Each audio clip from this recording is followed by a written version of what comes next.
Hi, I'm Reverend Diane from Unity of Naples, and yesterday we looked at the power, the faculty, the ability that you and I have within us to forgive. This power of power. One of the 12 powers is power itself, and it's using the base of the tongue, which runs the largest or the strongest organ in our body, the tongue, to speak words that are refreshing in our lives and to release others of the burden and the bond of guilt that we've held over them and they've held over us. So, to forgive actually is an exchange of energy. In its original form, forgive meant to give and receive. It was a way of giving safe passage in your mind, in your heart, and in your soul to yourself so that you can live your life each day freshly, and others can live their lives having made mistakes, having sinned, as they say, and recognizing that sin metaphysically, well, it's not metaphysics actually, it's an old interpretation of the word sin, to miss the mark, that archery term.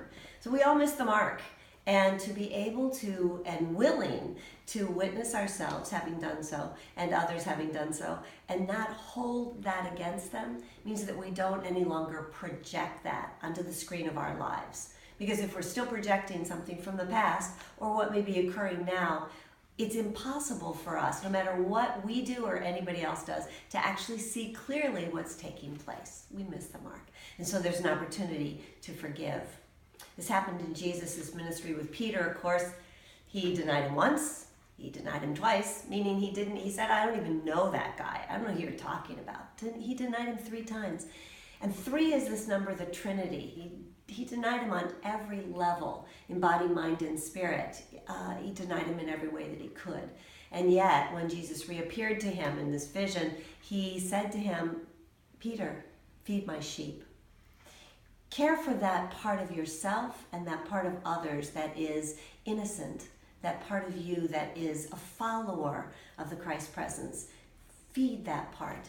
Care for that part. And by doing so, we continue to move forward as individuals and collectively. That's what it is to forgive, to just create a clean heart, a clean slate.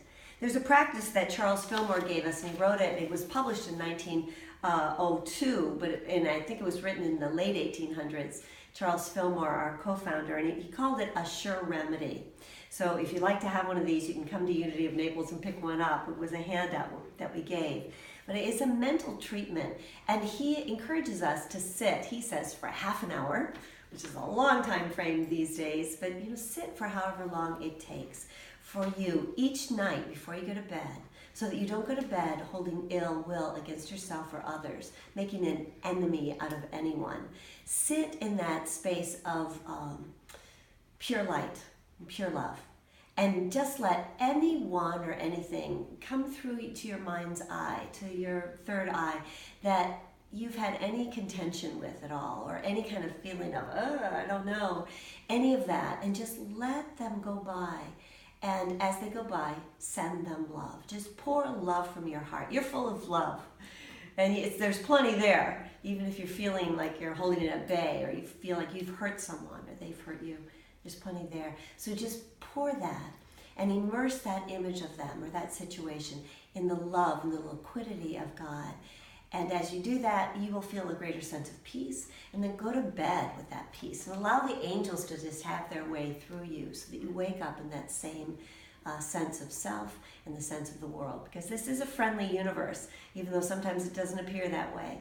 And you deserve to live your life having forgiven everything and to keep that pure heart going as you live your life.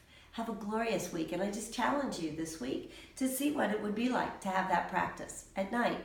Sit in meditation.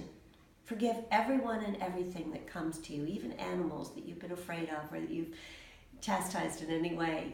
Whatever it is, just free it up and see if that doesn't make a big difference in your life. May you have a wonderful week, and I see you living in forgiveness. This day proclaimed. Thank you, God. Have a glorious week. God bless.